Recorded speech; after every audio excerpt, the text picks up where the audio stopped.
Hello বন্ধুরা, আমি সুস্মিতা। নতুন আরও একটা ব্লগ ভিডিওতে সবাইকে স্বাগত জানাই। নতুন আরও একটা দিন তোমাদের সাথে শুরু করলাম। কে কোথা থেকে ভিডিওটা দেখছো এবং কেমন আছো অবশ্যই কিন্তু কমেন্ট করে জানিও।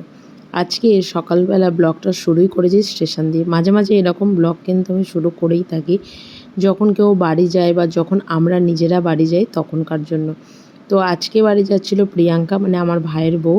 ও একাই এসেছিল আর একাই বাড়ি যাচ্ছে। আর আমরা সকালবেলা মানে বাড়ি ফেরার পথে একটু চা খেয়ে বড়মশাই বললো চলো একটু ঘুরে বাড়ি যাই। তো সোজা রাস্তাটা, মানে আমাদের যে গলিটা আছে সেটা দিয়ে না গিয়ে একটু এগিয়ে গিয়ে আমাদের একটা রাস্তা আছে যেখান দিয়ে আমরা বাড়ি যাই, তো সেখান দিয়ে গেলাম। তো সেই রাস্তা দিয়ে গিয়ে দেখার সময় দেখলাম কত লোক যে সকালবেলা মর্নিং ওয়াক করতে বেরিয়েছে। এবং এখানে কিছু এক্সারসাইজ করার মেশিনও রয়েছে, যেমন তোমাদেরকে গন্ডিয়াতে আমি গণেশ মন্দিরে অনেকবার দেখিয়েছি, ঠিক সেই রকমই আর কি। যাই হোক, বাড়িতে এসে একটু শুয়ে পড়েছিলাম, কারণ অনেকটা সকালবেলা উঠেছিলাম। আর এখানে সকালবেলা ঘুগনি করব বলে মটর কড়াই সেদ্ধ করতে দিয়েছিলাম।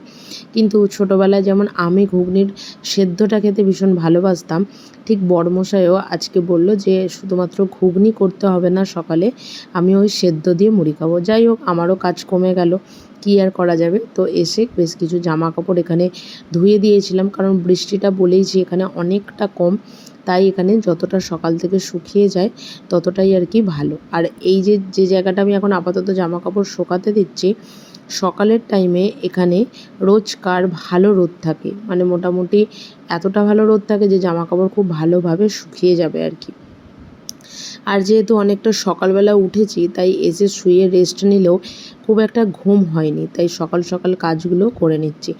তবে কি হয়, কেউ এলে না মনটা বেশ ভালো থাকে, যে সে এখানে হয়তো বসেছিল, এখানে হয়তো ঘুরছিল, গল্প করছিল, ঠিক সেই রকমই আর কি একটা ব্যাপার। যাই হোক, সবার কাজ আছে, সবার নিজস্ব পরিবার আছে, সবাইকেই ফিরে যেতে হবে।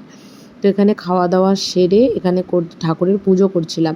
তবে আজকে আমরা, মানে তোমাদের সাথে যে মানে যে দিনের ভিডিওটা আমি শেয়ার করছি সেটা হচ্ছে মঙ্গলবারের ভিডিও। আর মঙ্গলবার আমরা ভেজ খাই, তবে বড়মশাই বলেই দিয়েছে যে মঙ্গলবার ভেজ খেলেও মাছ মাংস ডিম তো খাবো না, কিন্তু পেঁয়াজ রসুন দিয়ে খাওয়া যেতেই পারে। কারণ একও নিজেকে বাইরের পরিবেশের সাথে মানে মানিয়ে নিয়েছে, মানে আমাদের ওয়েস্ট বেঙ্গলের বাইরে যে পেঁয়াজ রসুনটাকে ওরা আঁশ পেঁয়াজের মধ্যে প্রথমত ধরে না, আর দ্বিতীয়ত যেহেতু ধরে না সেহেতু আমাদের ট্রান্সফারের জব অনেক সময় হয়, ট্রান্সফারের সময় আমাদের 2-3 মাস আমি বাড়িতে থাকি আর বড়মশাই মানে কাজের জায়গায় থাকে। তো তখন তো ওকে ওই ভেজ মানেই পেঁয়াজ রসুন খাবারটা খেতেই হয়। তো সেই কারণের জন্য আমি চেষ্টা করছিলাম বা আমি করছিলাম একদমই বিনা পেঁয়াজ রসুনে, কিন্তু ও আমাকে বলল যে অত কিছু দরকার নেই, পেঁয়াজ রসুন দিয়ে রান্না করা হোক, কিন্তু মাছ মাংস ডিমটা না খেলেই হবে আর কি। তো যাই হোক, এদিকে আমরা মানে আজকে দুপুরবেলা রান্না বান্নাতে করব হচ্ছে শুক্তো। তো সেই কারণে সমস্ত সবজিগুলোকে কেটে ওই অল্প করে একটুখানি দিয়েছি পেঁপে, গাজর, আলু, তারপরে মধ্যে দিয়েছি একটু ডাঁটা, একটু মানে বরবটি কড়াই, আর আগে তো উচ্ছে আর বেগুনটাকে ভেজেই নিয়েছি। তবে সব সবজি দিয়ে এই শুক্তো খেতে আমার যে কতটা ভালো লাগে সেটা হয়তো তোমাদেরকে আমি বললেও কম বলা হবে, যেটাকে বলা হয় যখন নেমন্তন্ন বাড়ি যেতাম। এখন তো নেমন্তন্ন বাড়ি পেলেও যাওয়া হয় না, তো ছোটোবেলায় যখন নেমন্তন্ন বাড়ি যেতাম তখনও কিন্তু আমার ওই প্রিয় একটা খাবার ছিল, সেটা হচ্ছে শুক্তো। এবার কিছু কিছু নেমন্তন্ন বাড়িতে হয় না যে তোমাকে মোটামুটি একটা ভালো রকমভাবে দেয়, আর কিছু কিছু নেমন্তন্ন বাড়িতে তোমরা দেখবে 2 পিস আলু, একটুখানি বেগুন এরকম দিয়ে যায়। তখন আমার খুব রাগ হতো যে একটু একটু করে কেন দিচ্ছে বাবা, একটু বেশি করেই দিতে পারে। যাই হোক, আমি তখন চেয়েই নিতাম। কিন্তু ওই নিজের পছন্দ মতন কিছু খাওয়া দাওয়া, যেগুলো ফ্রায়েড রাইস, বিরিয়ানি, এগুলো মোটামুটি নিজের শখ থেকে মানে শিখেওছি এবং একটু এক্সপেরিমেন্টও করি মাঝে মাঝে আর কি। যাই হোক, এদিকে এই যে শুক্তোটা আমার মোটামুটি রেডি হয়ে গেছে। ওপর থেকে ঘি, তারপরে বড়ি, সমস্ত কিছু দিয়ে দিয়েছি। আর শুক্তো করলে আমার বাড়িতে সেই রকম খুব একটা কিছু করতে হয় না, এবং আমি শুক্তোটার চেষ্টা করি যেদিন আমরা ভেজ খাই সেদিনকেই শুক্তোটা করার। তো এদিকে একটু বেগুনি ভেজে নিচ্ছি।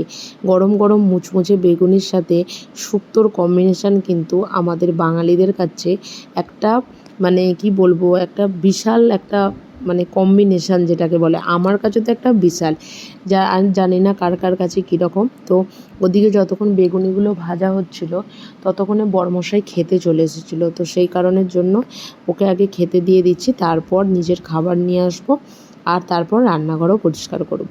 তো চলো আজকের ব্লগটা এখানে শেষ করছি। যদি কিছু ভালো লেগে থাকে লাইক করো, শেয়ার করো, চ্যানেলটি সাবস্ক্রাইব করে পাশে থেকো। টাটা।